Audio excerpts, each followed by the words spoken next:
Mwisho wa safari ya dunia hii tutamuona mfalme. Asubuhi njema na ya furaha tutamuona mfalme. Bwana Yesu asifiwe sana. Amina. Ni jambo la kumshukuru Mungu. Nafurahi kuona wadogo zangu wakiwa hapa. Nafikiri mengi wameshaongea ambao wamepita, mimi sitakuwa na mengi sana. Haleluya. Haleluya, tumshukuruni Mungu.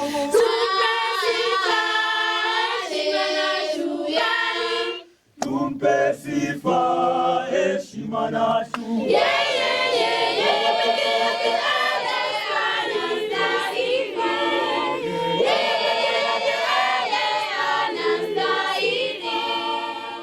Nilianza chuo cha kilimo mwaka 2006 na nilihitimu mwaka 2009.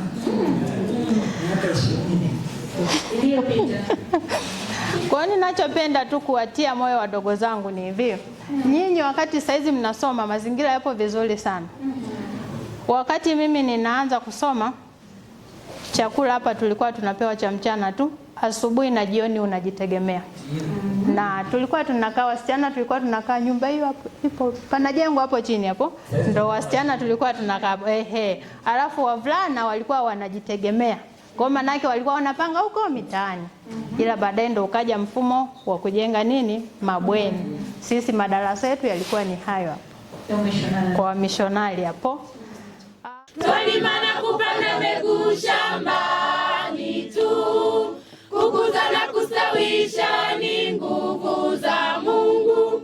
Umande atambua na jua na mwezi, anayetupa hayo ni Baba Mwenyezi, anayetupa hayo ni Baba Mwenyezi. Kiuhalisia Kibidula inatukomaza kiakili. Kwa sababu wakati natoka nyumbani, mimi ni mtoto wa mwisho kuzaliwa. Si unajua tena watoto wa mwisho kuna kudekezwa fulani hivi. Lakini nilipokuja huku nilijua hadi kushika jembe la ng'ombe. Nilikuwa sijui, lakini nilifundishwa, nilijua. Kukamua maziwa nilijua. Kwa niseme tu Kibidula kwa kweli naishukuru sana kwa sababu inamfundisha mtu namna ya kupambana na maisha mtaani. Ukiwa huko kabla hujaja hapa utakuwa tu legelege. Lakini ukitoka hapa akili inakuwa imekomaa. Wanakuwa wamekuongezea ujuzi. Kwa hiyo ni wasii tu wadogo zangu, ninaomba msikate tamaa. Kibidula ni jambo la kumshukuru nani? Kwa sababu unatoka umebadilika. Kuanzia asubuhi mpaka muda huu mmewasikiliza kaka zenu na dada zenu, wametoa shuhuda nyingi. Sasa nahitaji mwanafunzi yeyote aniambie au atuambie sisi wote tuliopo hapa katika shuhuda zote ambazo zimetolewa, wewe umejifunza nini kutoka katika shuhuda ambazo zimetolewa? Alafu mimi nitamalizia mwishoni. Ambaye yuko tayari kusema sema kwa sababu na heshima kwa watu wote wakubwa na wadogo. Hatujakuona. Simama, kila mtu ana nafasi yake katika maisha ya Mungu ambayo ameamua kuleta hapa Kibidula. Na watu kwani hicho jifunza kama brother walivyokuwa wanatuambia, kuna watu hapo hapa ili watatufikisha sehemu fulani. Maliza. Jamani, Bwana ni mwema wakati wote. Na wakati wote Bwana ni mwema. Jamani, dada zangu kule, Bwana ni mwema Wakati wote. na wakati wote Bwana ni mwema. Basi kabla ya yote tuwashukuru sana hawa wenzetu ambao wamekuja kututembelea, kaka zetu na dada zetu. Wamekuja kutupa kitu ambacho sisi kwa namna moja ama nyingine kinakwenda kutugusa katika maisha yetu.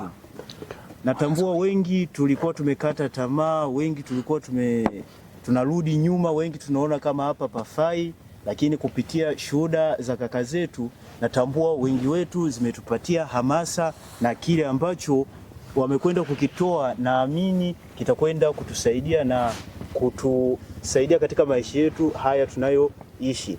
Basi kitu kile ambacho mimi nimekwenda kujifunza kwa siku ya leo, shuhuda nyingi zimekwenda kutolewa, lakini baadhi ya shuhuda zimekwenda kunigusa kwa namna moja ama nyingine. Kwa sababu gani? Wenzetu zamani wamepitia changamoto nyingi sana na magumu mengi sana kipindi wanasoma hapa, lakini kitu kimoja ambacho wao kiliwafanya watoboe katika maisha hapa na mpaka sasa tumepata shuhuda zao. Wengine wana ofisi zao huko mitaani, wengine wana biashara zao, wengine wana familia zao. Ni kwa sababu ya ile nidhamu waliokuwa nayo, ya ule uvumilivu waliokuwa nao, na katika kuwajibika katika majukumu yale waliokuwa wakipewa, lakini pia heshima waliokuwa nayo.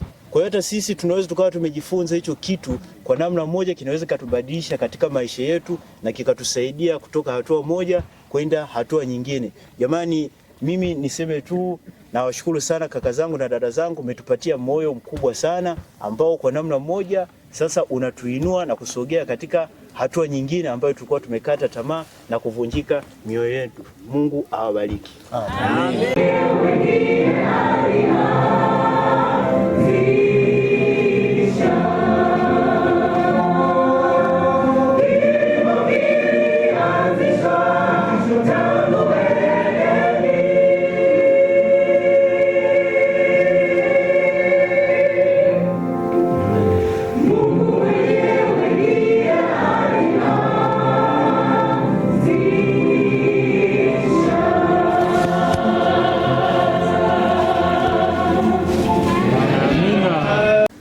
Asifiwe. Amen.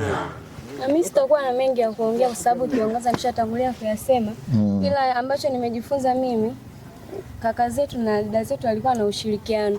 Kwa hiyo tusipokuwa na ushirikiano tutaweza kufika mbali. Pia walikuwa na muamini Mungu. Kwa ni hayo tu machache. Asante. Sasa Fanaume alivyoelekeza pale, na mimi nikaona kumbe teacher kunizonga vile, kumbe kuna muda fulani kumbe anakuwa ananipenda na kushepu, yani kumbe anavyonielekeza yani kama vile tunavyosemaga pale kuna kupiga funila. Yani funila ndo yani tofali limehama alipo kwenye pima maji, yani unalificha ficha. Kwa hiyo anavonirudisha kwenye pima maji, yani kama vile tunavyojengaga pale. Asante sana. Kwa hiyo kitu imekupa nguvu sana. Ndio. Mungu akubariki sana. Sehemu ambayo upo ni sehemu sahihi. Amina. Lakini ili uweze kufurahia au kufaidi matunda ya hii sehemu uliopo, inatakiwa akili yako ikubali kwamba nipo sehemu sahihi. Unajua, ukiwa unafanya jambo alafu roho yako haipendi, hata hilo jambo halitakuwa vizuri. Ila ukilifanya jambo ikiwa roho yako imefunguka vizuri, unalifanya kwa furaha, hilo jambo pia litakuwa vizuri. Kwa mimi niwatie moyo, changamoto ni sehemu ya maisha. Huenda zipo changamoto, lakini hakuna changamoto yoyote ambayo inaweza kukufanya wewe usisonge mbele, kwa sababu hakuna jaribu ambalo linampata mwanadamu linalozidi uwezo wake wa kuhimili. Kila jaribu ni saizi yako, pamoja na kuwa saizi yako kuna mlango wa kufanya nini? Wa kutokea. Kwa hiyo uko sehemu sahihi. Fanya masomo yako kwa moyo, kazi zingine za mikono kwa moyo. Lakini nakumbuka wakati huo sisi tukiwa wanafunzi kwenye vikao vyetu tuliwahi kutoa proposal kwamba tunaomba tununuliwe trekta.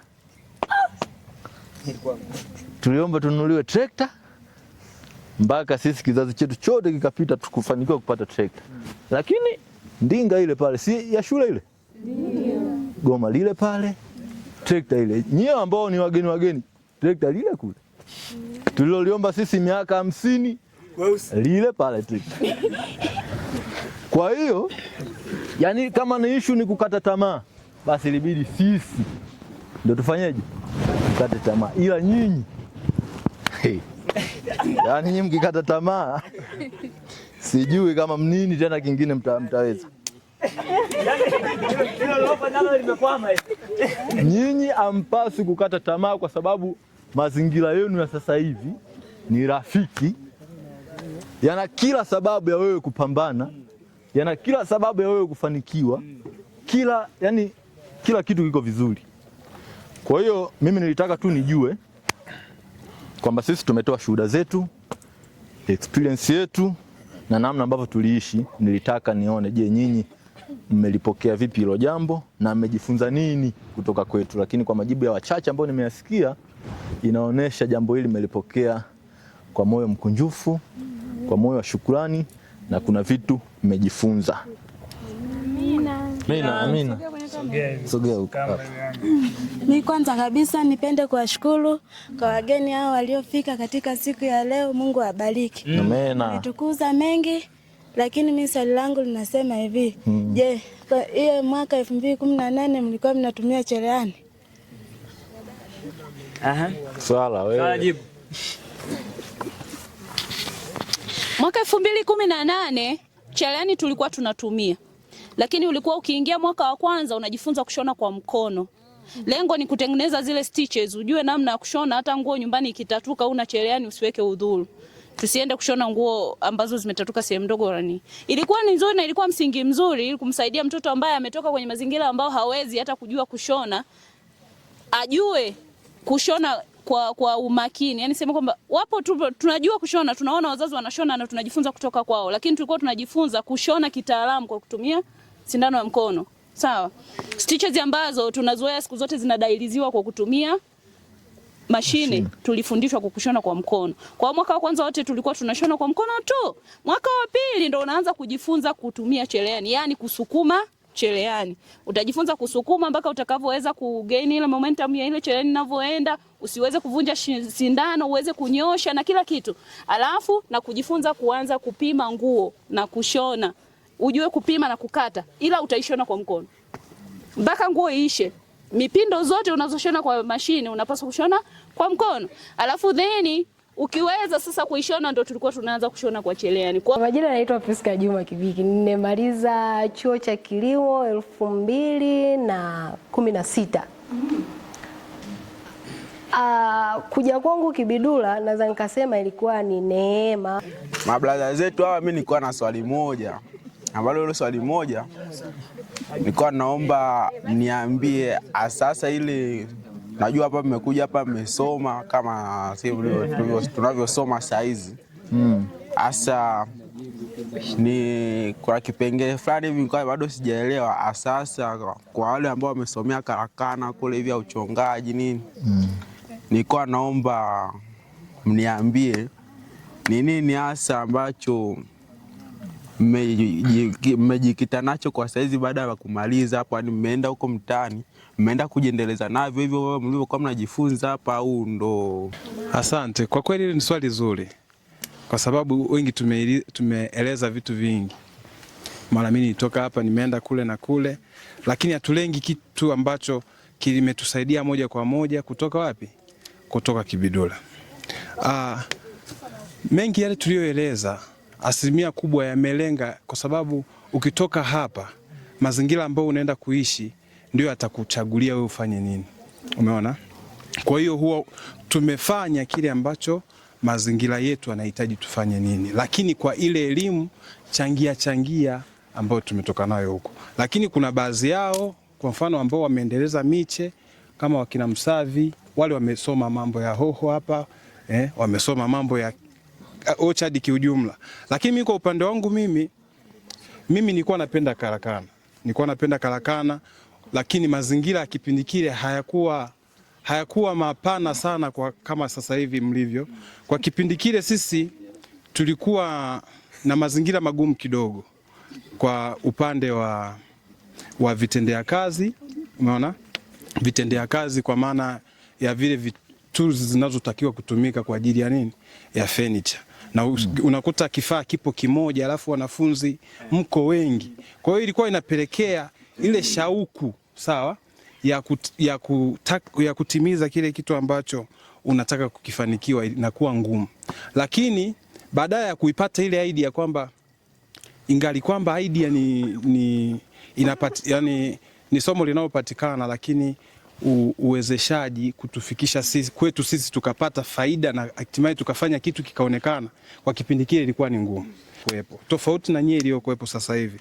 Kwa hiyo kwa kitu ambacho sisi kimetusaidia kwa sasa ni kwa hizi nyakati, mambo mengine ya darasani, yani life skills nzima ya kurudi huko nyuma, kuja huko nyuma, sidhani kama furniture ilikuwa bora kama sasa hivi. Nyie pale mna nani kama holi la mkutano, vifaa vimetulia. Kwa hiyo nyie mna fursa kubwa, ninaamini, kwa sababu vitendea kazi kama vile pale vitakuwa vimewapunguzia muda mwingi wa kupotezea wa kutumia shambani. Sasa mnautumia kwa ajili ya kusoma na mambo mengine kama furniture. Uliwezaje kubatizwa na ukawa Mwadventista Msabato mpaka hivi sasa?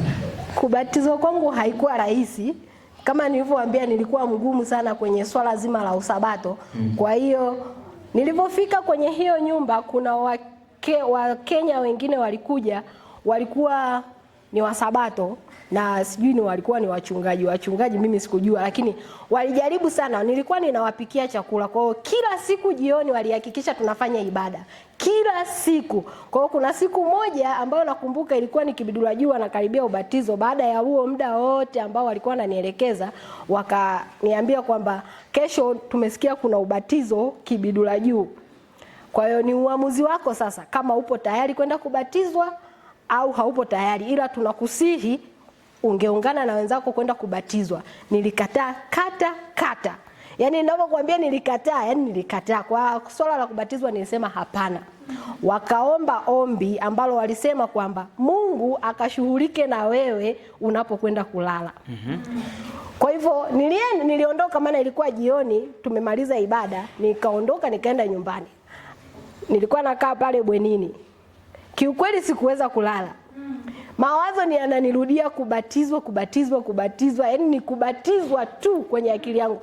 Nilitamani kwa kweli kukuche haraka, na sikuwa nimetoa taarifa yoyote kwamba ninaenda kubatizwa.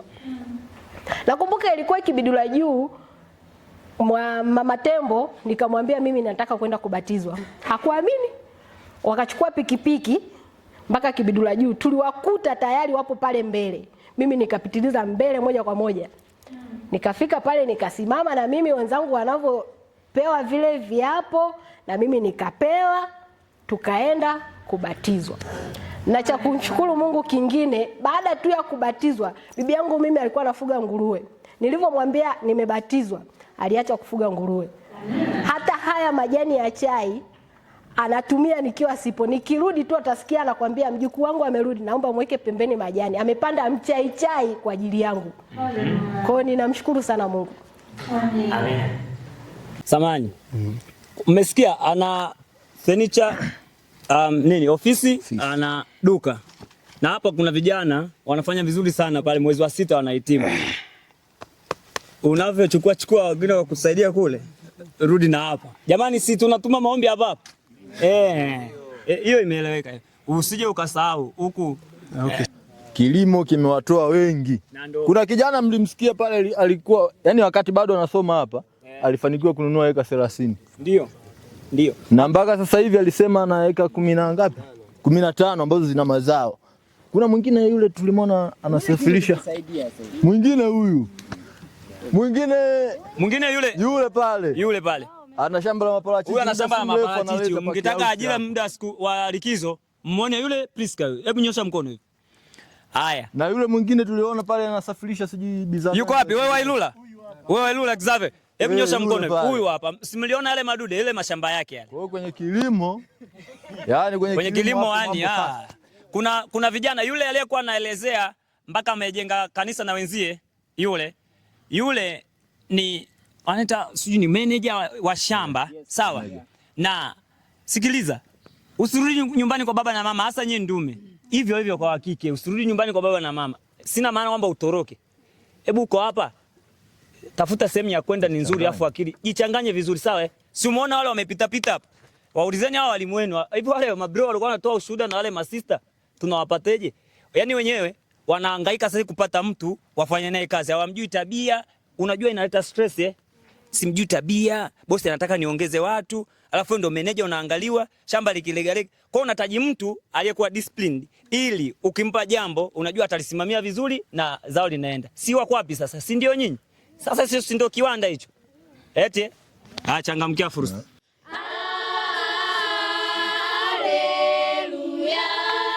Haleluya, tumshukuru ni Mungu. Tumpe sifa, heshima na shukrani. Tumpe sifa, heshima na shukrani.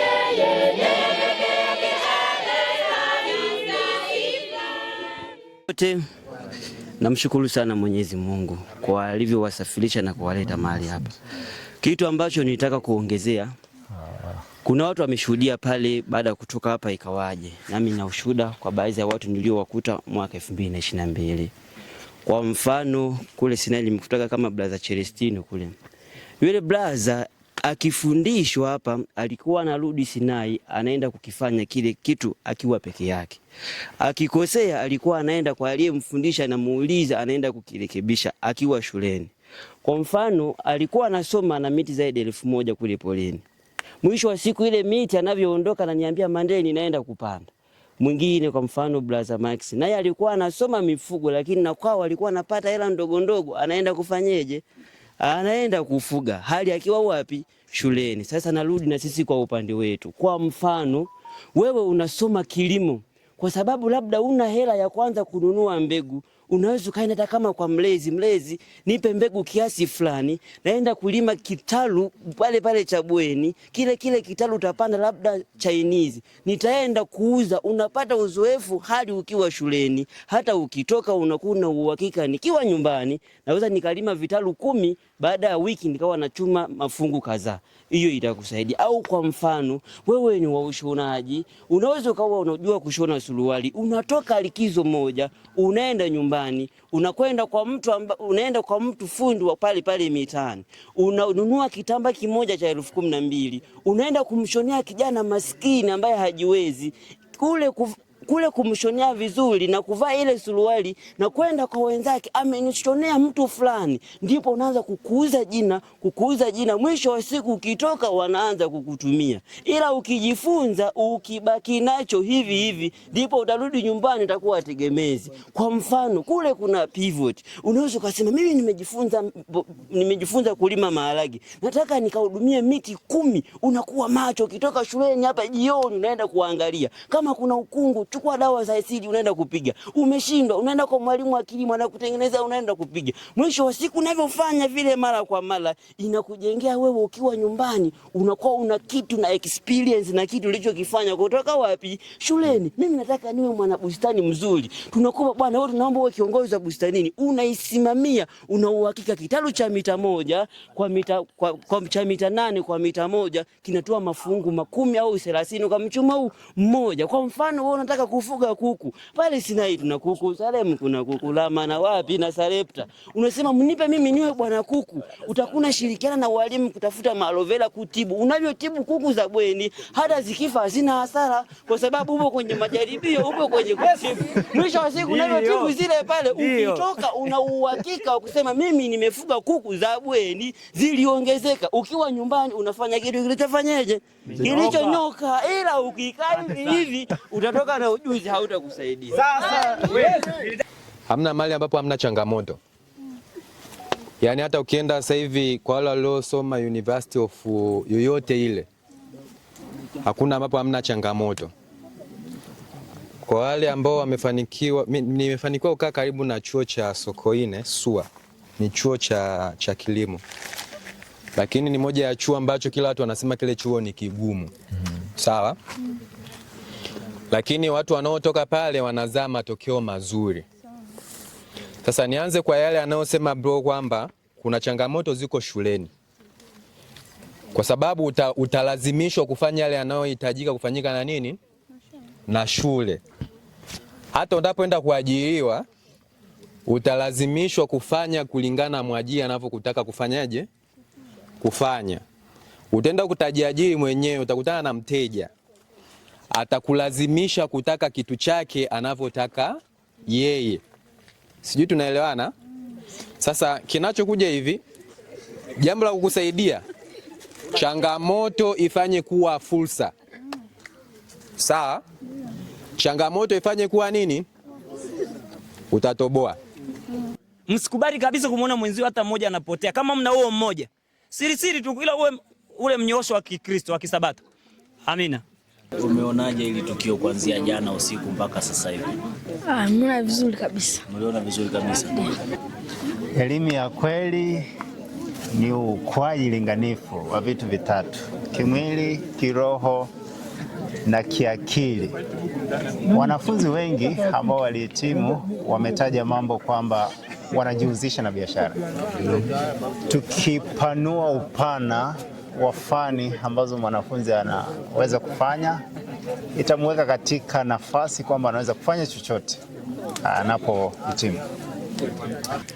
Kiufupi mimi najisikia furaha sana na imekuwa mbaraka mkubwa sana hasa kwangu mimi, kwa sababu kuna namna fulani hivi na nilikuwa najisikia kama ukata tamaa, ila kwa ndugu zangu hao waliotangulia amekuja akatoa shuhuda mbalimbali zikanigusa moyo.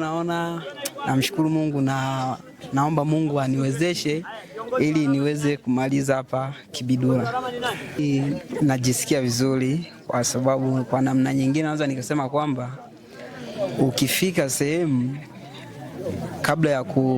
kabla hujapata yale ya nyuma, unaona kwamba unateseka sana, lakini ukielezewa wale wa nyuma waliopita wanasema sisi tuna bahati kubwa.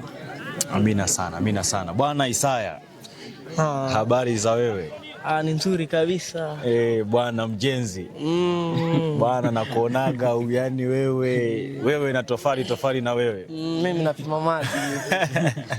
Wewe napima maji. Kitu gani ambacho umekipata ni cha msingi sana, kama nikisema yani akiwezi kikatoka kichwani mwako katika siku ya leo? Kitu nilichokipata leo kupitia kaka zetu hapa na dada zetu, ndio kitu kikubwa nilichoondoka nacho hapa mimi ni uvumilivu tu.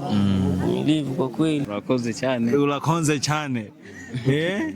Waraye nda yusimani shimwe. Okay, karibu sana.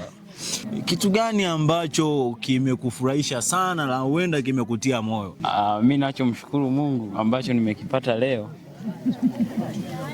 wamenitia moyo sehemu aliyosema kila mtu ambaye unamwona maishani mwako, hususan kama hapa shule, huwa ana umuhimu kwenye maisha yako. Yani kuna vitu atakuelekeza vitakaa sawa. Ndio.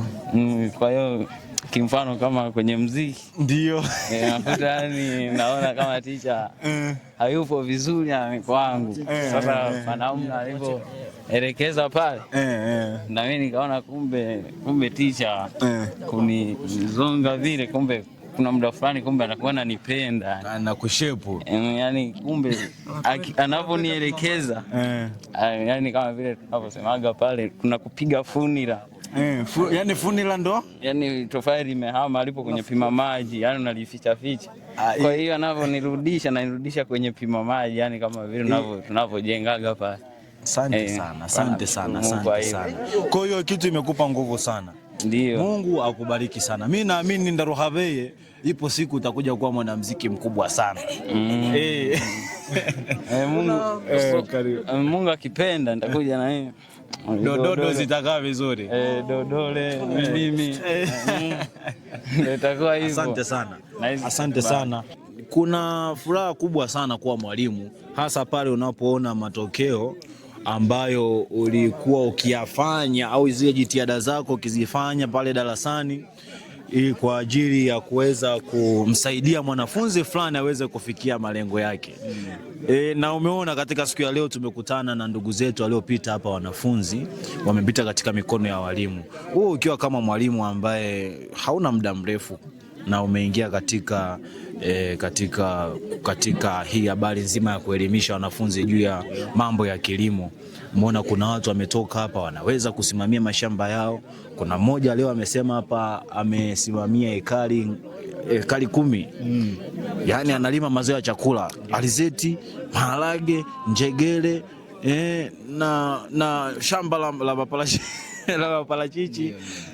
Hili swala wewe umelionaje? Yaani mwanafunzi ametoka na muda mfupi hata na miaka 10 na ana uwezo wa kusimamia ekari za kutosha 10 zaidi ya 10 yeye mwenyewe. Hilo swala unalionaje? Na ni za kwake. Kwanza awali ya yote ndio napenda kuwashukuru sana wale ambao walitoa muda wao na gharama zao kuja. Ni jambo jema. Na katika shuhuda nilizozisikia leo nimefurahi kuona walimu wamekuwa na mchango katika mafanikio na maendeleo ya vijana hao. Lakini jambo lingine nipende, kitu ambacho nimejifunza leo ni kwamba unaweza leo mwalimu ukahisi kwamba unamsaidia mtu, si ndio? Yeye akaona labda kama unambana ama unamuonea, kumbe baadaye anakuja kufanyaje kuona ni jambo jema. Kwao nipende kuwaasa vijana wanafunzi ambao tupo, sisi ni walimu, tupo kwa ajili ya kuwasaidia. Pale ambapo unaona unasaidika, hebu jaribu na wewe kuongeza nguvu na juhudi, lakini usisahau uvumilivu, kwa sababu katika kila jambo uvumilivu ni wa muhimu ili kufikia mafanikio.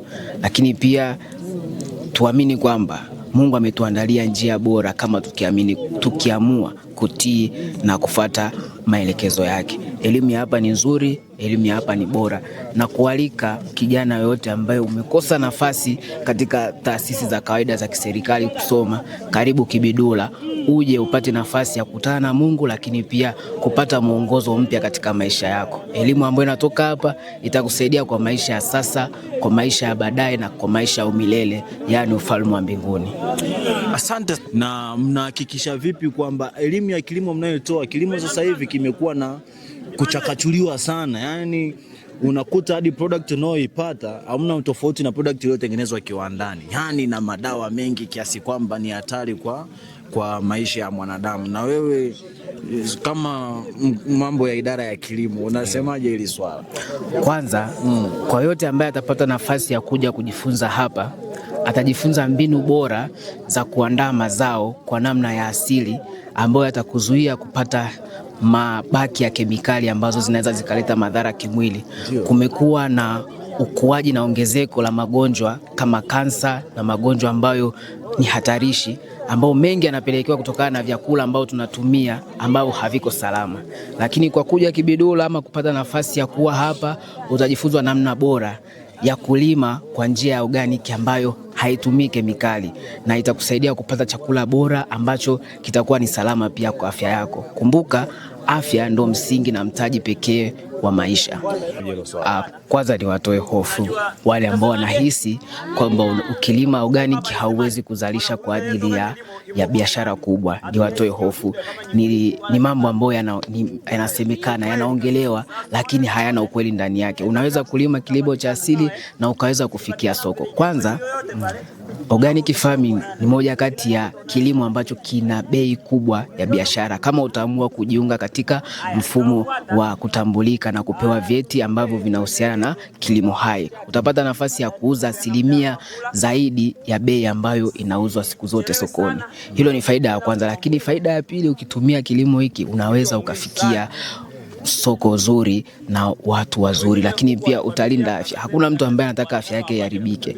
Kwa hiyo wateja wako watakuwa ni wale ambao wanapenda afya. Lakini jambo la mwisho ni wakaribishe hao ambao wanahisi kwamba haiwezekani, waje waone kwa namna gani inawezekana. Kesheni sana ndugu, kesheni usikome kuomba bila tutamwona Mwokozi kwa macho akija mawinguni, akija furaha kubwa kwa ule wake wakiimba osana, kweli asifiwe Mwokozi.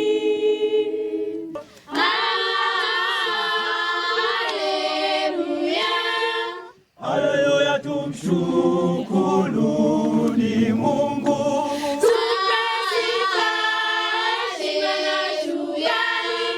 Tumpe sifa, heshima na shukrani.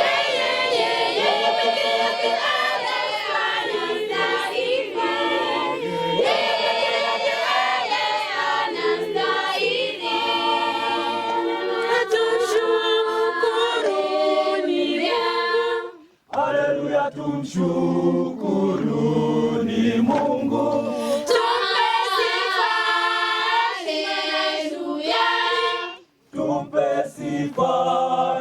heshima na shukrani. Yeye peke yake anastahili. Yeye peke yake anastahili. Haleluya.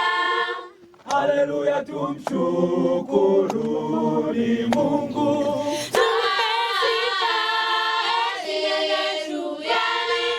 Tumpe sifa, heshima na shukrani.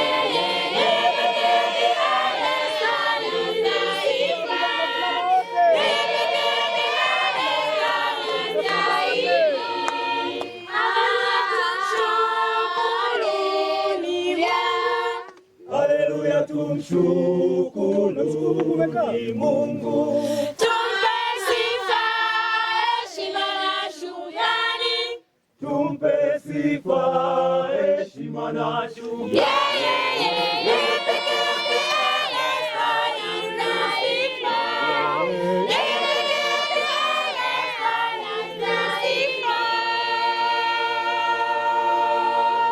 anastahili. Mdau tena.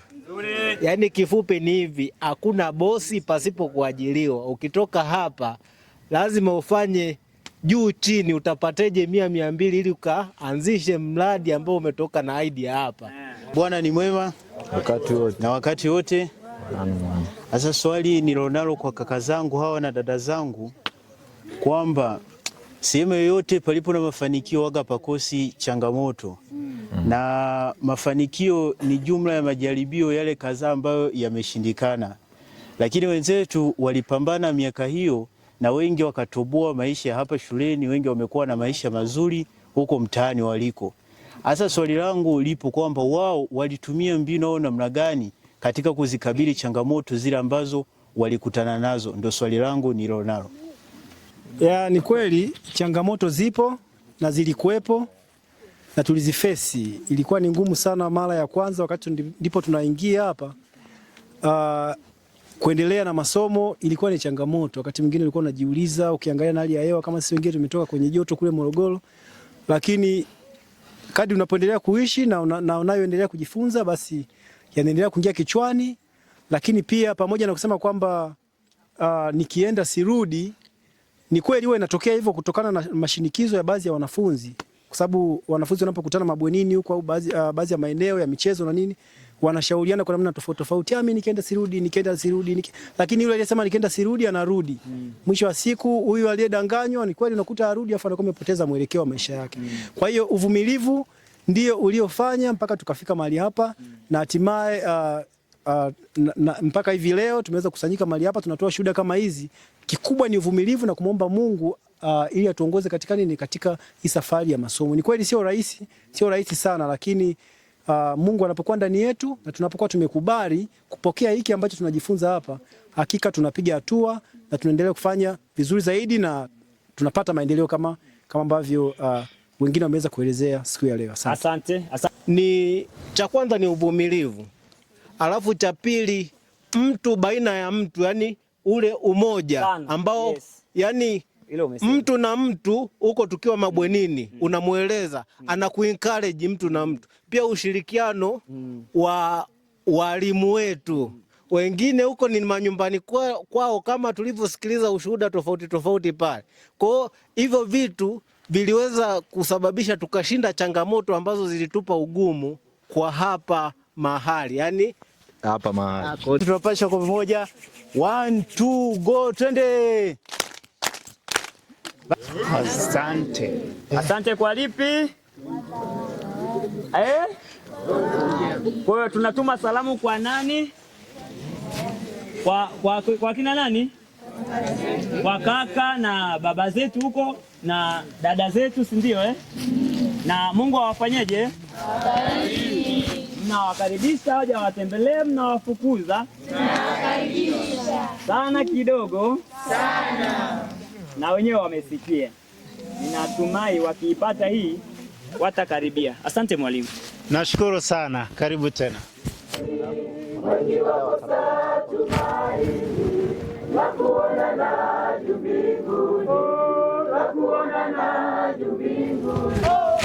Mateso yamekoma, tutaishi na Bwana katika nchi ile ya amani, katika nchi ile ya amani. Mateso yatakoma, Mwokozi arudipo, tutaishi na Bwana katika nchi ile ya amani, katika nchi ile ya amani. Ndugu kameramani, ndugu mtazamaji, kama mnavyoona hapa, tulikuwa na mwalimu John hapa, mimi mwanafunzi wao, lakini pia nyuma ya kamera hapo, nyuma ya kamera yani hapo yupo mwalimu Ndendia, mwalimu Ndendia Yusuf.